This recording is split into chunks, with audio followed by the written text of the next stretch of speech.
ఇచ్చినటువంటి హామీలలో ఎన్పీ అయింది. రైతు రుణమాఫీ విషయంలో 50% మంది రైతులకు రుణమాఫీ అయ్యాక దాంట్లో ఎన్పీ అయింది. రైతు బంధు విషయంలో 3 సీజన్లో ఇవ్వాల్సినటువంటి రైతు బంధు కేవలం ఒకే సీజన్, దాంట్లో కూడా చాలామందికి కోతలు పెట్టి దాంట్లో కూడా తెలంగాణ ప్రభుత్వం ఎన్పీ అయింది. మాకున్నటువంటి సమాచారం, తెలంగాణ రాష్ట్ర సివిల్ సప్లై కార్పొరేషన్ ఒక పక్క ప్రభుత్వం తీసుకున్నటువంటి చెల్లింపులు సరిగా లేని కారణంగా సివిల్ సప్లై కార్పొరేషన్ అప్పులకెళ్తే ఇప్పటికే తెలంగాణ రాష్ట్ర ప్రభుత్వాన్ని ఆర్బీఐ మందలించినట్టుగా కూడా మాకు సమాచారం వస్తున్నది. ప్రభుత్వం తీసుకున్నటువంటి సంస్థలకు లోన్లు సరైన సమయంలో చెల్లించని కారణంగా సంబంధిత బ్యాంకులు ఈ ప్రభుత్వం ఆధీనంలో ఉన్నటువంటి సంస్థలను ఎన్పీఏలుగా డిక్లేర్ చేసిన తర్వాత ఉన్నటువంటి పరిస్థితి ఉన్నది. తక్కువ వడ్డీకే సహజంగా బ్యాంకులు ఎవరైతే సరి అయినటువంటి పర్ఫార్మెన్స్ సంబంధిత ఖాతాలు ఉంటాయో వాళ్లకు తక్కువ వడ్డీతోనే బ్యాంకులు రుణాలు ఇచ్చేటటువంటి పరిస్థితి ఉంటుంది. ప్రైవేటు వ్యక్తులు అప్పులు తీసుకున్నా కూడా 6.5-7% అప్పులు దొరుకుతున్నటువంటి పరిస్థితి. కానీ ఈరోజు తెలంగాణ రాష్ట్ర ప్రభుత్వం, గతంలో బీఆర్ఎస్ ప్రభుత్వం, ఈరోజు కాంగ్రెస్ ప్రభుత్వం 11% అప్పులకు మేము వడ్డీలు కడతామని చెప్పినా కూడా ఈరోజు బ్యాంకులు అప్పులు ఇవ్వడానికి ముందుకొచ్చేటటువంటి పరిస్థితి కనిపించలేదు. ఈ తెలంగాణ రాష్ట్ర ఆర్థిక వ్యవస్థని గత 10 ఏళ్లు పరిపాలించిన టీఆర్ఎస్ పార్టీ ఒక పక్క అస్తవ్యస్తంగా తయారు చేసింది. ఈ సంవత్సరన్నర కాలం పాలిస్తున్నటువంటి కాంగ్రెస్ పార్టీ కూడా ఈ రాష్ట్ర ఆర్థిక వ్యవస్థను పూర్తిగా పనికి రాకుండా అస్తవ్యస్తంగా తయారు చేసింది. ఈ తెలంగాణ రాష్ట్ర ప్రజలు ఈ రాష్ట్రాన్ని సరియైన రీతిలో పరిపాలించమని కాంగ్రెస్ పార్టీకి అవకాశం ఇస్తే ఈ రాష్ట్రాన్ని నడపడం చేతగానటువంటి కాంగ్రెస్ ప్రభుత్వం కేంద్ర ప్రభుత్వం మీద, కేంద్ర మంత్రుల మీద, భారతీయ జనతా పార్టీ మీద ఆరోపణలు చేసేటటువంటి ప్రయత్నం చేస్తుంది. కాంగ్రెస్ పార్టీ ఒక పక్క మాట్లాడుతుంది. ఏమిచ్చింది భారతీయ జనతా పార్టీ కేంద్ర ప్రభుత్వం, నరేంద్ర మోడీ గారు ఏమిచ్చిండ్రు, 8 మంది పార్లమెంటు సభ్యులని తెలంగాణ రాష్ట్రం నుంచి ఇస్తే ఏమిచ్చిండ్రు అని పదే మాట్లాడతారు. లెక్కలతో సహా చెప్పినాం. 11 సంవత్సరాలలో 11 లక్షల కోట్లు ఒక పక్కకిస్తే 10 సంవత్సరాలు టీఆర్ఎస్ పార్టీ పరిపాలించినప్పుడు ఎన్ని లక్షల కోట్లు ఇచ్చినామనేది లెక్కలు చెప్పినాం. ఈ సంవత్సరన్నర కాలంలో కేంద్ర ప్రభుత్వం నరేంద్ర మోడీ గారి నాయకత్వంలో తెలంగాణ రాష్ట్రానికి ఎంత గొప్పగా సహాయం చేస్తున్నదో ఆ వివరాలు కూడా చెప్పినాం. స్వయాన రాష్ట్ర ముఖ్యమంత్రి గారు కూడా మాట్లాడిండ్రు. అసెంబ్లీలో చెప్పిండ్రు, అక్కడ ఇక్కడ కాదు.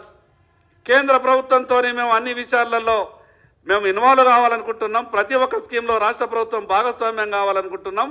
ఒకరికి ఒకరు సహకరించుకుంటూ గొప్పగా కేంద్రం సహకరిస్తున్నదని చెప్తారు. అసలు ఏది నిజం? ముఖ్యమంత్రి గారు ఒక పక్కనేమో కేంద్ర ప్రభుత్వం అన్ని రకాలుగా సహకరిస్తున్నాయని చెప్తారు. మళ్ళీ ఇంకో పక్కనేమో రాజకీయ వ్యవహారాల కొరకు కేంద్ర ప్రభుత్వం సహకరిస్తలేదు, 8 మంది ఎంపీలు ఇచ్చినా ఏమిచ్చిందని మాట్లాడతారు. ఈరోజు కేంద్ర ప్రభుత్వమే సహకరించకుంటే ఈ రాష్ట్ర ప్రభుత్వం ఒక్క అడుగు కూడా ముందుకేసేటటువంటి పరిస్థితి లేదు.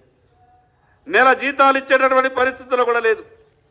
ఇంత ఘోరమైనటువంటి ఆర్థిక వ్యవస్థను తయారు చేసి ఈరోజు ఫీజు రియంబర్స్మెంట్ విషయంలో కాలేజీలన్నీ కూడా మూతపడే స్థితిలో ఉన్నాయి.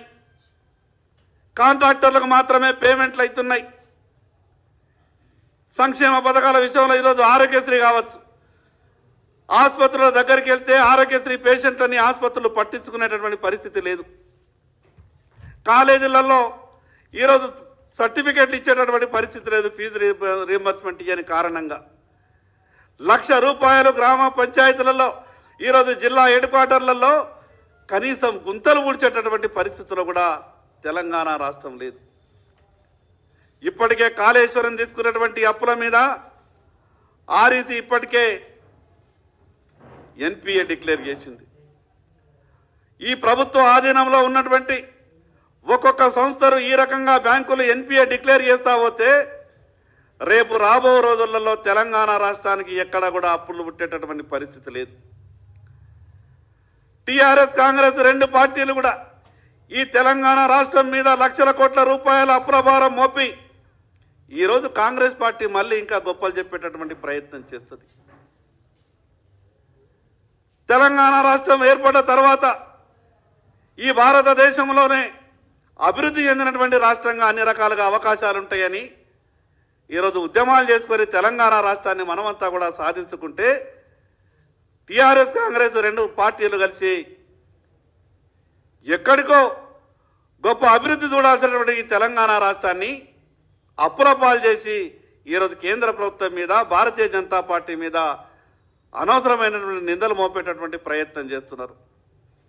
ఈ రాష్ట్ర ముఖ్యమంత్రి గారిని డిమాండ్ చేస్తా ఉన్నాం, వెంటనే అసెంబ్లీని సమావేశపరచండి. ఈ రాష్ట్రం ఆర్థికంగా ఒక అడుగు కూడా వేసేటటువంటి పరిస్థితి కనిపిస్తలేదు.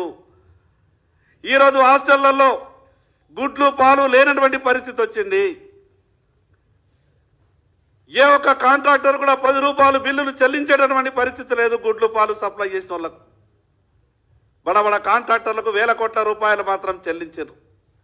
ఎక్కడనైతే కమిషన్లు దొరుకుతాయో ఆ నిధులు మాత్రమే విడుదల చేస్తున్నది ఆర్థిక శాఖ. 90% పూర్తయినటువంటి ప్రాజెక్టులకు 10% ల్యాండ్ ఎక్వేషన్ పనుల కొరకు 1500 కోట్ల రూపాయలు ఖర్చు అయినటువంటి కొన్ని ప్రాజెక్టులకు 50 కోట్లు 20 కోట్లు ఖర్చు పెడితే పూర్తి కావాల్సినటువంటి ప్రాజెక్టులకు నయా పైసా కూడా ల్యాండ్ ఎక్వేషన్కు ఈ ప్రభుత్వం విడుదల చేస్తలేదు. అంటే ల్యాండ్ ఎక్వేషన్కు డబ్బులు ఇస్తే ఈ ప్రభుత్వాల్లో ఉన్నటువంటి పెద్దలకు కమిషన్ రాదు కాబట్టి ల్యాండ్ ఎక్వేషన్లకు డబ్బులు ఇస్తలేరు. ఈ భారతదేశంలో ఏ రాష్ట్ర ఆర్థిక వ్యవస్థ కూడా ఇంత చిన్న భిన్నం కాలేదు. మిగులు బడ్జెట్తో వచ్చినటువంటి ఈ తెలంగాణ రాష్ట్రం ఇంత ఆర్థికంగా చితకబడిపోవడానికి కారణం టీఆర్ఎస్ కాంగ్రెస్ రెండు రాజకీయ పార్టీలు. ఆ పార్టీల ఆలోచన విధానం వల్లనే వాళ్లకు ప్రజలు అవకాశం ఇచ్చిన రాష్ట్రాన్ని పాలించడం సరిగా చేతగాని పరిస్థితి ఉన్నందుకే ఈరోజు ఈ రకంగా తెలంగాణ రాష్ట్రం అన్ని విషయాలలో ఇబ్బందులు పడుతూ ఉన్నది. ఇప్పటికైనా ఈ రాష్ట్ర ప్రభుత్వం నిధుల నుంచి లేవాల.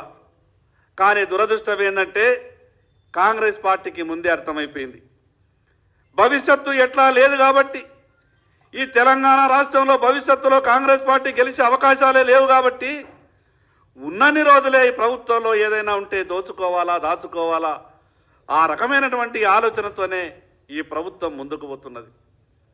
ప్రభుత్వాన్ని డిమాండ్ చేస్తా ఉన్నాం, వెంటనే అసెంబ్లీని సమావేశపరచండి. ఈ రాష్ట్రంలో ఉన్నటువంటి పరిస్థితి అంతా కూడా రాష్ట్ర ప్రజలకు తెలియాలా. 10 ఏళ్లలో చేసినటువంటి టీఆర్ఎస్ పార్టీ అప్పు అంతకన్నా ఒక అడుగు ముందుకేసి కాంగ్రెస్ పార్టీ మరిన్ని ఎక్కువ అప్పులు చేస్తూ ఉన్నది. పరిస్థితి ఏంటంటే వీళ్ళకి ఎక్కడైనా మార్కెట్లో గొప్పగా అప్పులు ఇచ్చేటోళ్ళు ఉంటే ఈ సంవత్సరాల కాలంలోనే ఇంకొక 3 లక్షల కోట్ల రూపాయలు కూడా అప్పులు చేయడానికి వీరు సిద్ధంగా ఉండే. ప్రభుత్వ లావాదేవీల వ్యవహారాలు చెల్లింపులు సరిగా లేని కారణంగా ఎక్కడికి వెళ్ళినా కూడా ఈ ప్రభుత్వ సివిల్ స్కోర్ అంతా కూడా పడిపోయింది. ఏ బ్యాంకు వాళ్ళు కూడా అప్పించేటటువంటి పరిస్థితి లేదు. అసలు ఈ రాష్ట్రంలో ఎక్కడ ఏం జరుగుతుందో మానిటరింగ్ చేసేటటువంటి వ్యవస్థ లేదు. 5 లక్షల రూపాయల బిల్లు మీద సంతకం కావాలన్న ఆర్థిక మంత్రి ఇషారా చేస్తే కానీ ఈ రాష్ట్రంలో బిల్లులు మంజూరయ్యేటటువంటి పరిస్థితి లేదు. ఒక పక్క ప్రభుత్వ ఉద్యోగులు ఇబ్బంది, హాస్టల్లో చదువుతున్నటువంటి పిల్లలు ఇబ్బంది, వ్యవసాయం చేస్తున్నటువంటి రైతులు బాధపడుతున్నారు, వ్యాపారం చేస్తున్నటువంటి వ్యాపారస్తులకు ఇండస్ట్రీ సబ్సిడీ రూపాయి రాలేదు. మరి ఈ రాష్ట్రాల్లో ఏ వర్గాలకు మంచి జరుగుతున్నట్టు?